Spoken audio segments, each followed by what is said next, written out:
Dragony Ant. On Made with Pride.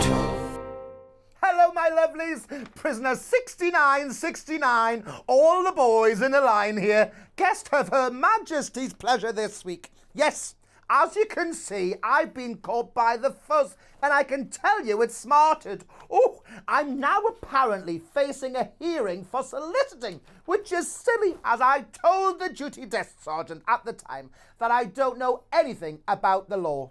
It's all a terrible misunderstanding. You see, I've got two cats, one called Snatch, one called Grab, named after one of my favourite films.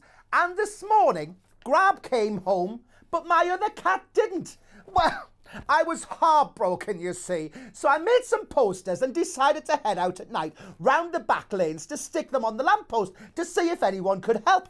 I was walking down by the docks when this blue Ford Cortina pulled up and a man wound down his window and said, "I'm driving around looking for pussy." Well, I thought, bless, he must have lost his cat as well. So I said, maybe we could help one another. Would you like to see a picture of my Snatch? Well, before I knew it, the blues and twos came round and I was pushed into the back of a police van. Oh, well, the man with the biggest truncheon said, "You're going to go down for this." To which I replied, "I go down for a price, honey, and I doubt if you can afford it." And that was that. Luckily, I know the judge I'm up against because, well, let's just say this. He's been up against me a few times before, and I've got the video to remind him. So, I should be home by tea. Ooh. Oh, and me cat, well, she's returned. Apparently, she spent the night locked in the local vicar's coal shed. Oh, he's full of apologies and has promised to come round tonight and make sure my Snatch is nice and clean, which is sweet of him, isn't it? But someone who didn't return home in time is this week's Agony Letter. Dear Ophelia, help. My best friend turned 21 last week and a group of us decided to head to Blackpool for a birthday weekend. I booked a room for me and my boyfriend, but I suddenly became ill and couldn't go. Rather than ruin it for my friend and my boyfriend, I told them to go and have some fun. All night I was sent photos of them having drinks and having lots of fun, and the best news, I started to feel better, so I jumped in the car first thing and drove to surprise my boyfriend with breakfast in bed. Imagine my horror when I got to the room at 10 a.m. and he wasn't there.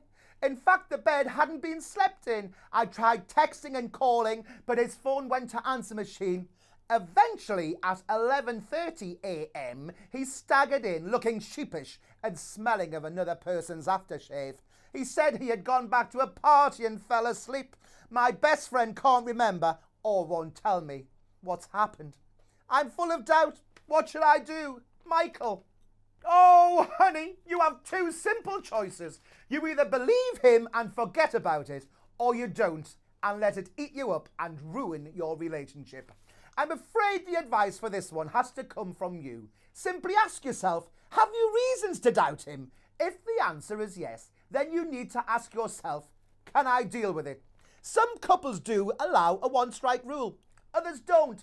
Either way, give him a chat, explain how you feel, and hear him out. I'm afraid for the fact that you've written this, it means you've already got doubts. And if that's the case, it's how you're going to handle it. If you've got a problem and would like some advice, then drop me a line. I'll see you next week.